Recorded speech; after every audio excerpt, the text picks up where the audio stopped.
Hello everyone. আজকের এই ভিডিওটা অনেক বেশি সাহস নিয়ে করছি বিকজ আজ এমন একটা বিষয় নিয়ে কথা বলবো যে বিষয়টা নিয়ে আমাদের সবারই জানা জরুরি, কিন্তু কেন যেন আমরা সাহস করে কখনোই এই বিষয় নিয়ে কথা বলি না বা এই বিষয় নিয়ে মুখ খুলি না। কারণ এই বিষয় নিয়ে কথা বলতে গেলেই আমাদের মাথায় প্রথম যে কথাটা আসে, লোকে কি বলবে, আমার চারপাশে মানুষ কি ভাববে, আমি সমাজে কিভাবে মুখ দেখাবো, আমাকে হয়তো অন্যরা অন্য চোখে দেখবে। বাট যে যেই চোখেই দেখুক না কেন, এই বিষয়টা নিয়ে কারো না কারোর কথা বলা উচিত। কাউকে না কাউকে এই বিষয়টা নিয়ে অন্যকে জানানো উচিত। যদি আমরা সবাই চুপ থাকি তাহলে এই ব্যাপারটা কখনোই খোলাসা হবে না। ব্যাপারটা হচ্ছে পিরিয়ড। এখন আপনি বলতে পারেন পিরিয়ড নিয়ে ইতিমধ্যে আমরা আমাদের ট্যাবু ভেঙে ফেলেছি, আমরা সবাই পিরিয়ড নিয়ে এখন কথা বলতে পারি।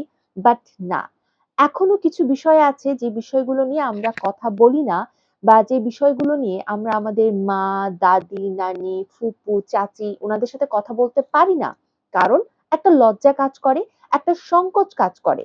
এর চেয়ে বড় একটা ব্যাপার হচ্ছে তারা অনেকে হয়তো এই বিষয়গুলো নিয়ে এখনো প্রপারলি জানেন না। তো আজকের এই ভিডিওতে আমি আমার সম্মানিত মা, খালা, বোন, ফুপু, চাচি, দাদি, নানি যারা রয়েছেন, যারা দেখছেন, সবার উদ্দেশ্যে কিছু কথা জানাতে চাই বা বলতে চাই। যারা ছেলেরা এই ভিডিওটা দেখছেন, অবশ্যই আপনারাও দেখতে পারেন, কারণ আপনাদের পরিবারেও নারী রয়েছে, আপনার মা রয়েছে, বোন রয়েছে, আপনার স্ত্রী রয়েছে, মেয়ে রয়েছে। তবে যে সকল ছেলেদের কাছে মনে হয় এই বিষয়টা নিয়ে কথা বলা উচিত না, তারা প্লিজ এই ভিডিওটা স্কিপ করবেন। কারণ এই ভিডিওটা কেবলমাত্র ওমেন সেফটি, ওমেন হেলথের জন্য। আমরা পিরিয়ডের সময় অনেক আগের যুগে দেখতাম যে ন্যাকড়া ব্যবহার করা হতো বা কাপড় ব্যবহার করা হতো। এতে আপনারা জানেন যে কত কত ইনফেকশন হতো। পরবর্তী সময়ে আমরা প্যাডস এ শিফট হই। প্যাডস এর ক্ষেত্রেও আমরা এখন পর্যন্ত দুই ধরনের প্যাড দেখতে পাই। এক ধরনের প্যাড যেটা এখনো খুব অ্যানালগ টাইপের, কোমরে একটা রশির মতো একটা বেল্ট পরে নিতে হয়, তারপর প্যাডটা ইউজ করতে হয়। প্যাডটা বেশ মোটা হয়ে থাকে, যার ফলে আপনি যে কোনো ধরনের পোশাক চাইলেও পরতে পারবেন না। আর লিকেজের পসিবিলিটিস তো অনেক বেশি হাই। আরেকটা রয়েছে পেন্টি সিস্টেম। সেটা অনেক বেশি পাতলা হয়ে থাকে, বাট সেটার অনেক উপকারিতা থাকলেও কিছু অপকারিতা আছে।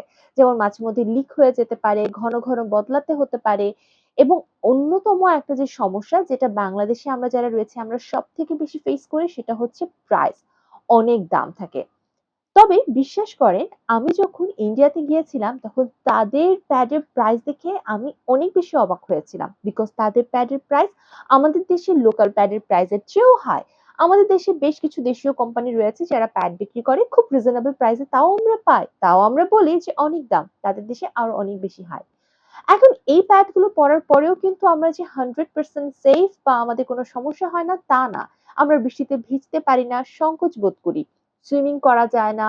অনেক সময় দেখা যাচ্ছে আমরা ভারী কাজ করতে পারি না। সারাদিন একটা অস্বস্তি নিয়ে আমাদের থাকতে হয়। আর রাত্রে ঘুমানোর সময় ঘুম থেকে ওঠার পর যে অস্বস্তিটা আমাদের ফেস করতে হয় সেটা সবথেকে বড়।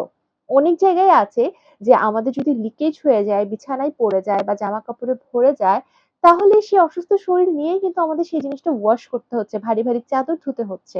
এমন নজিরও কিন্তু রয়েছে। সো আজকে এমন একটা জিনিস নিয়ে কথা বলবো যেটার প্রাইস অনেক বেশি রিজনেবল, আপনার পড়তে অনেক বেশি সুবিধা এবং অনেক বেশি হেলদি। অর্থাৎ আপনার অন্য ধরনের কোনো ডিজিজ হওয়ার সম্ভাবনা নেই বললেই চলে এই জিনিসটা ব্যবহার করলে। এবং খরচ কমে যাচ্ছে। এর পাশাপাশি এটা এনভায়রনমেন্টের জন্য ভালো। আপনারা জানেন যে প্যাড আমাদের কত বেশি, মানে প্যাড ইউজ করতে হয় পুরো একটা সাইকেল টাইমে।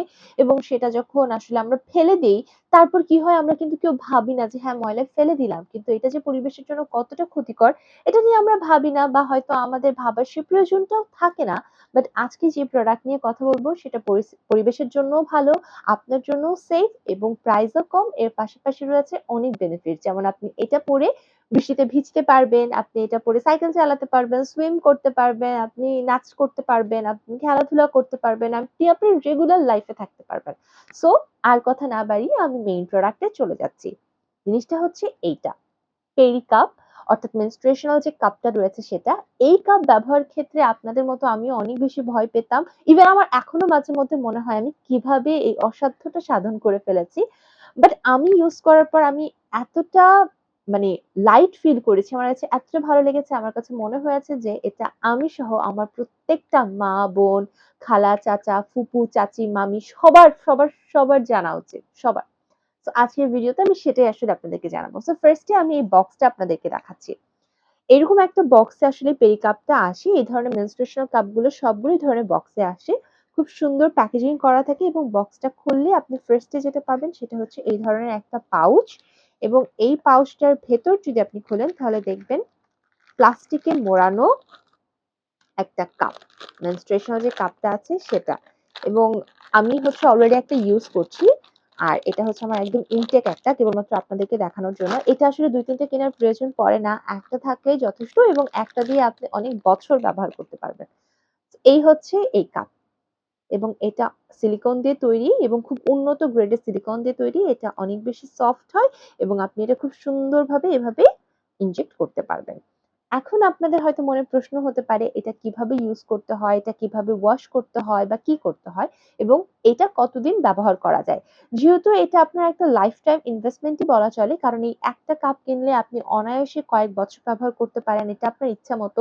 আপনি চাইলে ১ বছর পর ফেলে দিতে পারেন, আপনি চাইলে ৩-৪ বছরও ব্যবহার করতে পারেন। এটা সম্পূর্ণ ডিপেন্ড করছে আপনার উপর এবং এটার সাইজটাও কিন্তু আপনি যখনই কিনবেন, পারচেজ করবেন তখন তাদেরকে আপনার কিছু ইনফরমেশন দিতে হবে, যেমন আপনার এজ, আপনার ওয়েট। তাহলে তারা আপনাকে আপনার সাইজ মতো একটা কাপ দিবে এবং তারাই বলে দিবে যে কি কি করতে হয় এবং আপনি তাদেরকে যত কোয়েশ্চেন করবেন তারাই আসলে আপনাকে রিপ্লাইটা দিয়ে দিবে যে অ্যাকচুয়ালি কি কি করতে হয়। সো এই যে কাপটা রয়েছে এটা ব্যবহার করার আগে ৫ থেকে ৬ মিনিট ফুটন্ত গরম পানিতে আপনার এটাকে ফুটিয়ে নিতে হবে এবং তারপর আপনি এটা ব্যবহার করতে পারবেন। আর আপনার যদি মনে হয় গরম পানিতে ব্যবহার করবেন না, তাহলে আপনি এটাকে স্টেরিলাইজড করতে পারেন। সেটার জন্য একটি মেশিন আছে, সেটা আপনি পারচেজ করতে পারেন। এটা ইউজ করার আগে অবশ্যই এটা ফুটন্ত গরম পানিতে ওয়াশ করে নিবেন এবং হাতেরে খুব ভালোভাবে হ্যান্ড ওয়াশ দিয়ে ওয়াশ করে নিবেন। তারপর আপনি যদি বিগিনার হয়ে থাকেন তাহলে এক ধরনের জেল রয়েছে, সেই জেলটাও আপনি ইউজ করতে পারবেন। রেটিনা লিমিটেড এক ধরনের ইজি নামে একটা জেল তৈরি করে। সেই জেলটা ইউজ করলে আপনি এটা ইউজ করতে পারবেন। সাধারণত এটা প্রয়োজন পড়ে না বিকজ পিরিয়ড চলাকালীন একটা ন্যাচারাল লুব্রিক্যান্ট আমাদের বডি থেকে প্রডিউস হয়। বাট স্টিল আপনার যদি সেক্ষেত্রে অনেক বেশি ড্রাইনেস থাকে তাহলে আপনি একটা আলাদা জেল ব্যবহার করতে পারেন। অ্যান্ড এটা এত বেশি কমফোর্টেবল অ্যান্ড এতক্ষণ ধরে আমি ক্যারি করতে পারি। আপনারা জানেন আমি যেহেতু শুটিং করি, সো দিনের অর্ধেকের বেশি সময় আমি শুটিং সেটে থাকি। বারবার প্যাক চেঞ্জ করা বা ওয়াশরুমে যাওয়া একদম সম্ভব হয় না বিকজ আমার ড্রেস পরা থাকে। ভারী, ভারী জামা খোলাও সম্ভব হয় না। আর সেটা পরে ওয়াশরুমে যাওয়ার তো প্রশ্নই ওঠে না। সো এটা আমাকে ৬ ঘন্টা, ৭ ঘন্টা, ৮ ঘন্টা, ১০ ঘন্টা, ১২ ঘন্টা পর্যন্ত আমাকে এটা সেফ রাখে। আসলে এটা আপনার ক্ষেত্রে হয়তো আরো বেশি সময় হতে পারে। না, আরো কম সময় হতে পারে বিকজ আপনার এই জায়গাতে ব্লাডটা জমে। সো কতক্ষণে এটা জমছে এটা আপনি ১ম ১ দিন ইউজ করলেই টের পেয়ে যাবেন বা আপনি আন্দাজ করতে পারবেন। আমার ক্ষেত্রে তো ১০-১২ ঘন্টা একদম টেনশনহীন। বিশেষ করে রাতের টাইমটুকু একদম টেনশনহীন থাকছে। আর শুটিং টাইমটুকু। ইউজ করার পর আপনি যখন আসলে এটা ফেলবেন তখন হচ্ছে আপনি জাস্ট ভেতরটাকে ক্লিন করবেন।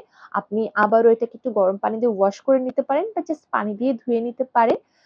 বা আপনি হচ্ছে এটার জন্য স্টেরিলাইজ কিনে ফেলতে পারেন, তারপর আবার ইউজ করতে পারেন। অ্যান্ড বিলিভ মি এটা আপনার লাইফকে বিউটিফুল করে দিবে, বিউটিফুল। অ্যান্ড একটা জিনিস মাথায় রাখবেন, প্রত্যেকটা সাইকেল শেষ হওয়ার পর আপনাকে এই বক্সটা, এই পাউচটা এবং আমাদের যে ক্যাপটা রয়েছে অর্থাৎ যে কাপটা রয়েছে সেই কাপটা আবারও কিন্তু গরম পানি দিয়ে ওয়াশ করতে হবে। এটা ফুটিয়ে নেবেন এবং এই দুটোকে ভালোভাবে গরম পানি দিয়ে ওয়াশ করে নেবেন, তারপরে স্টোর করে ফেলবেন। আবারও পরবর্তী সাইকেলের আগে সেম প্রসেস, আপনাকে এটা আবার ফুটিয়ে নিতে হবে, তারপর ইউজ করতে হবে। আসলে এটা কেন আমাদের জন্য হেলদি বা বেনিফিশিয়াল সেটা নিয়ে আপনারা গুগল করলে অনেক অনেক তথ্য পেয়ে যাবেন। বাট আমি বলবো যে আমাদের সবার এখন থেকে এটার উপরে সুইচ হওয়া উচিত। Thank you so much for watching this video. I think এটা যদি আপনাদের ন্যূনতম সাহায্য করে তাহলে এটা অন্যদের কাছে শেয়ার করবেন অ্যান্ড এই বিউটিফুল মেসেজটা সবার কাছে স্প্রেড করবেন যেন আমরা সবাই ইনফরমেশনের অভাবে ভুল না করি। সঠিক ইনফরমেশন আমরা যেন জানি এবং সঠিক উপায়ে সঠিক জিনিস ব্যবহার করি। আল্লাহ হাফিজ।